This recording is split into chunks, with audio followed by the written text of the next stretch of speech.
Guys এটা কথা কওক যে আজিৰ তাৰিখত আপোনাৰ বয়স কিমান কাৰোবাৰ 15 বছৰ হ'ব কাৰোবাৰ 20 বছৰ হ'ব নাইবা কাৰোবাৰ 25 বছৰতকৈ বেছি হ'ব আৰু আপোনালোকৰ প্ৰত্যেকৰে এইটো সপোন যে অতি কম বয়সতে যাতে ইমান পইচা লাভ কৰোঁ যাতে বাকি গোটেই জীৱন কষ্ট নকৰাকৈ কাম নকৰাকৈ একদম বিন্দাস চলি যাব পাৰোঁ ভাবিয়ে বহুত মজা লাগিছে নহয় জানো আৰু এনেকুৱা এটা লাইফ নিশ্চয় হ'ব পাৰে যে আপুনি 20 পৰা 30 বছৰ বয়সতে এজন ধনী ব্যক্তি হ'ব পাৰে মাত্ৰ মই যেনেকৈ কম তেনেকৈ আপুনি কৰিব লাগিব চাওক এটা ৰিপৰ্ট অনুসৰি প্ৰতি বছৰে লাখতকৈ বেছি ষ্টাৰ্টআপ আৰম্ভ হয় কিন্তু যিমান ষ্টাৰ্টআপ আৰম্ভ হয় তাৰ মাজৰ পৰা কেৱল 10% হে সাকসেসফুল হ'ব পাৰে আৰু বাকি 90% এই বৰবাদ হয় এনেকুৱা বহুত এন্টাৰপ্ৰেনিউৰ্স আছে যে যিয়ে বহুত সাকসেসফুল হ'ব পাৰিছে কিন্তু যেতিয়া এওঁলোকৰ ডাউনফল আৰম্ভ হ'ল তেতিয়া আৰু দ্বিতীয়বাৰ কেতিয়াও কামবেক কৰিব নোৱাৰিলে এনেকুৱা কি অসুবিধা আহিল এওঁলোকৰ অলপ ভাবি চাওকচোন বহুত শিক্ষিত লোক আছিল প্ৰফেশনাল পৰামৰ্শদাতা আছিল আৰু ধেৰ পইচাও আছিল কিন্তু তথাপিও তেওঁ বৰবাদ হ'ল আজি মই কেৱল ষ্টাৰ্টআপ বা বিজনেছৰ কথাকে নকওঁ বৰঞ্চ প্ৰত্যেক ব্যক্তিৰ কথা কম প্ৰত্যেকজন ব্যক্তি যিয়ে এতিয়া এই ভিডিঅ'টি চাই আছে মই আপোনাৰ ব্যক্তিগত সফলতাৰ বাবে এই ভিডিঅ'টি বনাইছো কিন্তু আৰম্ভণিতে এইটো কথা এই কাৰণে কৈছো যে কিছুমান কথা যেতিয়ালৈকে আপুনি নাজানে আপুনি সদায় পইচাৰ লগত জড়িত সমস্যাৰ সন্মুখীন হৈয়ে থাকিব যদি আপোনাৰ লগত ধেৰ পইচাও আহি যায় তেতিয়াও আপুনি তাক মেইনটেইন কৰিব নোৱাৰে মই সেই ব্যক্তিজনৰ নাম নাজানো কিন্তু মই কৰবাত শুনিছিলো যে আমেৰিকাৰ এজন সুইপাৰে কোটি টকা এদিনত লটাৰীত পাইছিল 20 বছৰ আগতে কিন্তু তেওঁ সেই টকাখিনিৰ সৎব্যৱহাৰ নকৰিলে তেওঁ জুৱা খেলি পাৰ্টি কৰি আৰু ছোৱালী নামত উৰুৱাই দিলে আৰু আজি 20 বছৰ পাছতো তেওঁ সেই সুইপাৰ হৈয়ে থাকিল মই ভাবো যে আপুনি এতিয়া নিশ্চয় বুজি পাইছে যে ফাইনান্সিয়ালি ফ্ৰী হ'বলৈ হলে ফাইনান্সিয়ালি এডুকেটেড হোৱাৰ কিমান প্ৰয়োজন আজি মই আপোনাক 21 মানি টিপছ শেয়াৰ কৰিম যিকেইটা ফলো কৰি আপুনি 20 পৰা 30 বছৰ বয়সত ফাইনান্সিয়ালি ইন্ডিপেন্ডেন্ট হ'ব পাৰিব ফাইনান্সিয়ালি ইন্ডিপেন্ডেন্ট হোৱাৰ অৰ্থ হ'ল যে এতিয়া আৰু আপুনি জীৱনত পইচাৰ কথা চিন্তা কৰি নাথাকে আৰু যিকোনো বস্তু কিনাৰ আগত আপুনি তাৰ প্ৰাইস টেগ দেখি ভয় খাব লগা নহয় এই 21 মানি টিপছত সকলোখিনি পাব আৰু একদম শেষত আপুনি এটা ধুনীয়া কথা শিকিবলৈ পাব গতিকে ভিডিঅ'টি আৰম্ভণিৰ পৰা শেষলৈকে ভালকৈ চাব so let's start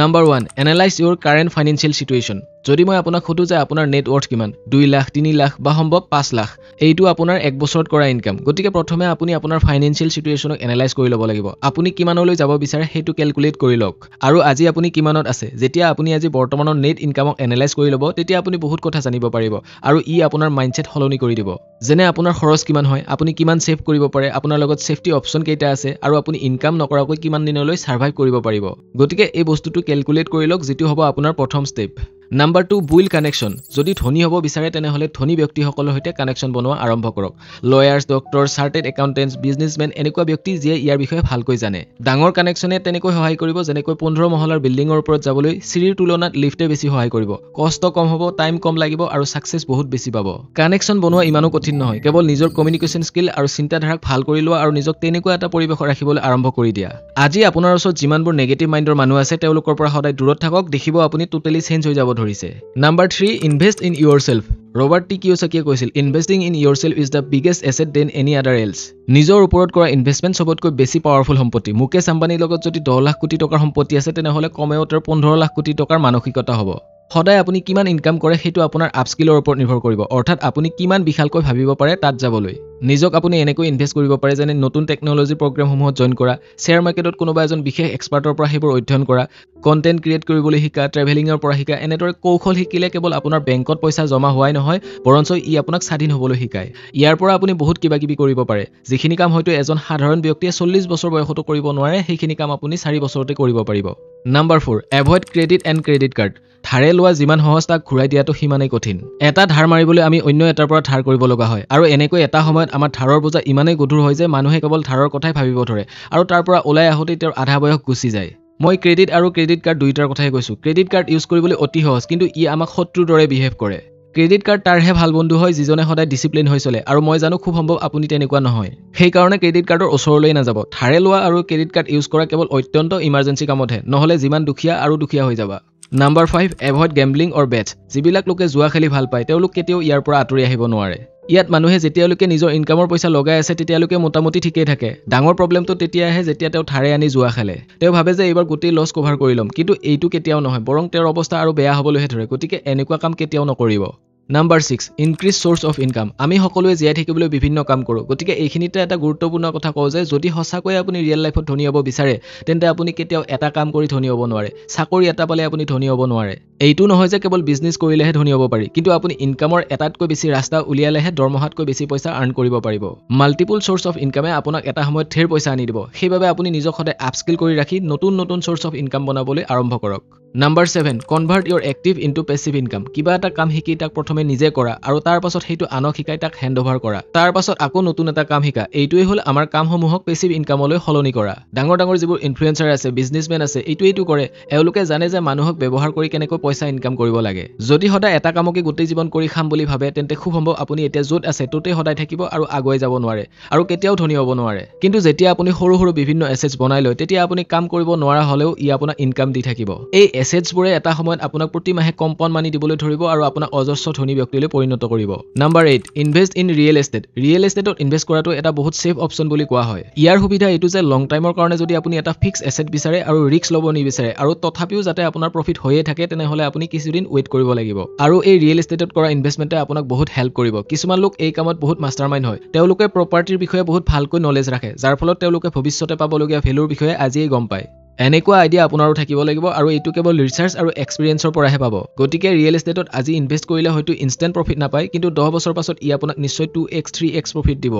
Number 9, upgrade yourself by 10x every year. সকলো পিনৰ পৰা নিজক প্ৰতি বছৰে 10 গুণকৈ আপগ্ৰেড কৰক এজন বিজনেছমেনৰ দৰে। বিজনেছমেনেতো এইটো কৰে। গৌতম আদানী মুকেশ আম্বানীতকৈ পিছত আছিল, য'ত মুকেশ আম্বানীৰ $50 বিলিয়ন সম্পত্তিৰে টপত আছিল। আনফালে আদানীৰ আছিল $9 বিলিয়ন, কিন্তু যোৱা 2022ত কেনেকৈ তেওঁ ইমান ডাঙৰ এটা মাইলষ্টন পাৰ কৰিলে। যদি আপোনাৰ লগত এই বিজনেছমেন বিলাকৰ দৰে কোনো সম্পত্তি নাই বুলি ভাবিছে তেনেহ'লে ডিয়াৰ ফ্ৰেণ্ড, আপুনি নিজে এটা সম্পত্তি। যদি আপুনি নিজৰ মাইণ্ডছেট আৰু স্কিলক প্ৰতি বছৰে 10 গুণকৈ আপগ্ৰেড কৰি গৈ থাকে তেনেহ'লে নেক্সট 5 বছৰ পাছত ই আপোনাক ইমান ডাঙৰ এটা ৰিটাৰ্ণ আনি দিব য'ত কোটি টকাও আপোনাৰ ওচৰত সৰু বস্তু যেন লাগিব। সেয়েহে প্ৰতি বছৰে নিজক আপগ্ৰেড কৰি যোৱা। Number 10, invest in long term game as startups. বন্ধুসকল, আলিয়া ভাটে 2020 চনত নাইকাত 5 কোটি টকা ইনভেষ্ট কৰিছিল আৰু তাৰ এবছৰ পাছতেই তেওঁৰ 5 কোটি টকাৰ শ্বেয়াৰৰ দাম হৈছিল 53 কোটি টকা। কিন্তু এটা কথা যে ষ্টাৰ্টআপত ইনভেষ্ট কৰাটো ৰিস্কি কাম, কিন্তু ইয়াত বহুত স্কোপো আছে। সেয়েহে যিমান ডাঙৰ ডাঙৰ বিজনেছমেন আছে তেওঁলোকে সৰু সুৰা খেল খেলি নাথাকে, ডাঙৰ খেলহে খেলে।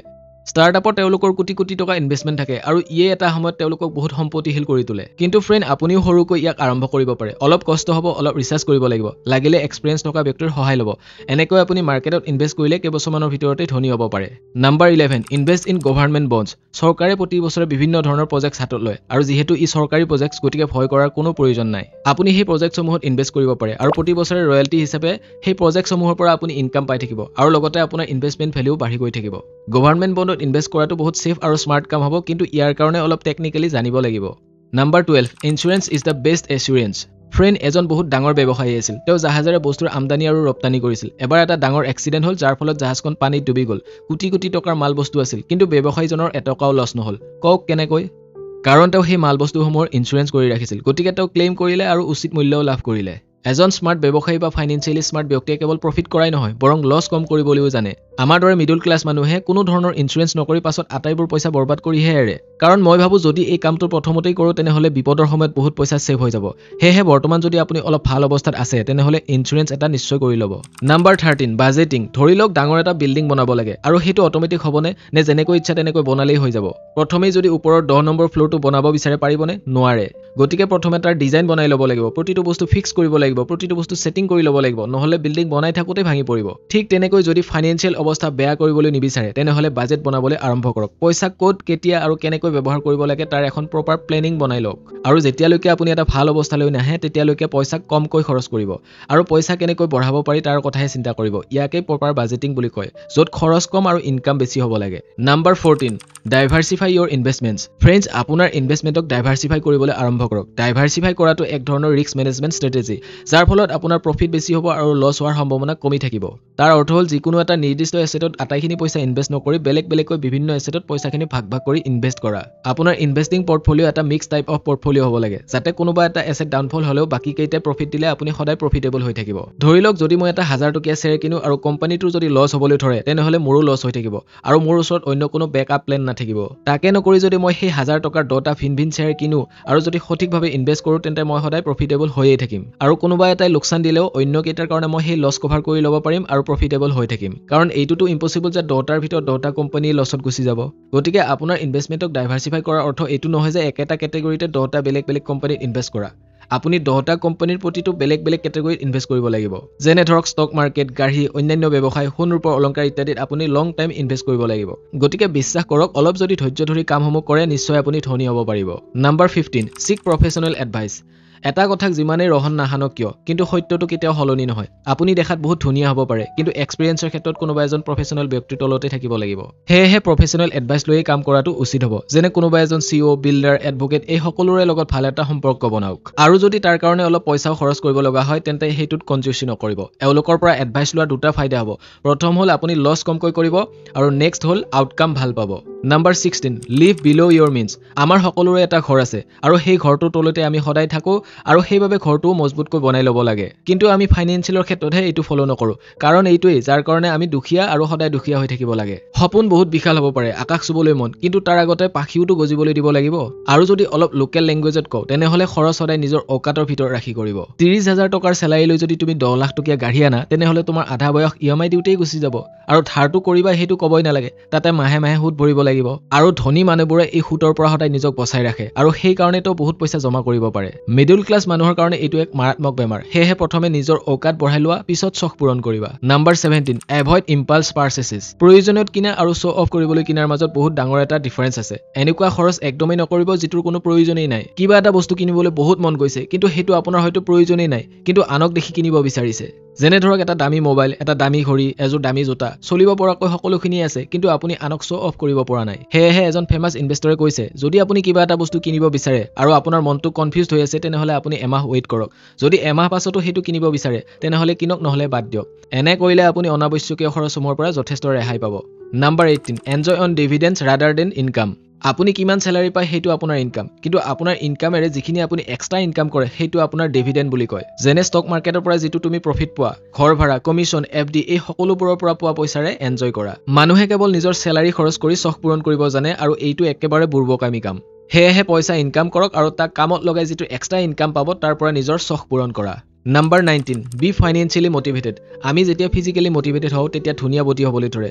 আৰু যেতিয়া মেন্টেলি মটিভেটেড হওঁ তেতিয়া কামত প্ৰমোশন পাওঁ দ্য সেম ৱে ফাইনেন্সিয়েলি যদি মটিভেটেড হয় তেনেহলে নিশ্চয় ধনী হ'ব পইচা ইনকাম কৰাৰ কাৰণেও মটিভেটেড হোৱাৰ প্ৰয়োজন হেহে ফাইনেন্সিয়েলি মটিভেট হ'বলৈ আৰম্ভ কৰা যাতে ফাইনেন্সিয়েলি ধনী হ'ব পাৰা number 20 start your own business যদি অতি সোনকালে ধনী হ'ব বিচাৰে তেনেহলে কেৱল বিজনেছেই একমাত্ৰ উপায় যিকোনো এটা ব্যৱসায় আৰম্ভ কৰি দিয়া যিটো তুমি অতি নিপুণ হৈ কাম কৰিব পাৰা ইয়াত তোমাৰ নিজৰ এটা বেকগ্ৰাউণ্ড থাকিব লাগিব আৰু তুমি লং টাইমৰ কাৰণে নিজৰ ভিজন তৈয়াৰ কৰি ল'ব লাগিব মাৰ্কেটৰ ট্ৰেন্ড কি তাক জানিবলৈ চেষ্টা কৰা আৰু সেইমতে নিজৰ এটা ব্যৱসায় ষ্টাৰ্ট কৰা ফ্ৰেণ্ড যদি নিজৰ সিকিউৰিটি বিচাৰে তেনেহলে বাকি কেইটা টিপছ ফলো কৰিবা কিন্তু যদি তুমি তোমাৰ ল'ৰা ছোৱালীকো ভাল এটা প্লেটফৰ্ম দিব বিচাৰা আৰু তুমি এটা ৱেলডি ফেমিলি বিচাৰা তেনেহলে বিজনেছেই একমাত্ৰ option number 21 go to business school কথা এফালে আৰু কাম এফালে ঘৰৰ ভিতৰৰ বাথৰুমত গা ধোৱা আৰু সুইমিং পুলত গা ধোৱাৰ মাজত পাৰ্থক্যটো আছে ঠিক সেইদৰে যদি বিজনেছ শিকিব বিচাৰে তেনেহলে প্ৰথমে অলপ পইচা জমা কৰা আৰু তাৰ পাছত কোনোবা এখন ভাল বিজনেছ লাইনৰ স্কুলত এডমিশন হোৱা তাত আপুনি বিজনেছৰ এ টু জেড শিকিব পাৰিব আৰু আপুনি কৰা ব্যৱসায়ত অতি সহজে সাকসেছো লাভ কৰিব কিন্তু কওঁতেতো সকলো সহজ কিন্তু কৰিবলৈ কোনেও ইচ্ছা নকৰে তাৰ লগতে অলপ নিজৰো আইডিয়া লাগিব আৰু পইচাও লাগিব গতিকে প্ৰথমে অলপ পইচা এৰেঞ্জ কৰা আৰু আৰম্ভ কৰি দিয়া গাইজ ভিডিও এটা বনাওঁতে যথেষ্ট সময় লয় আৰু ৰিসাৰ্চ কৰি তাক উপস্থাপন কৰিবলৈ ভালেখিনি এফৰ্ট দিব লগা হয় গতিকে যদিহে ভিডিওটিৰ পৰা 1% হলেও কিবা এটা শিকিব পাৰিলে তেনেহলে এটি লাইক দিবলৈ নাপাহৰিব আৰু আপোনাৰ ফেমিলিৰ সৈতে শ্বেয়াৰ কৰিবলৈ নাপাহৰিব থ্যাংক ইউ সো মাচ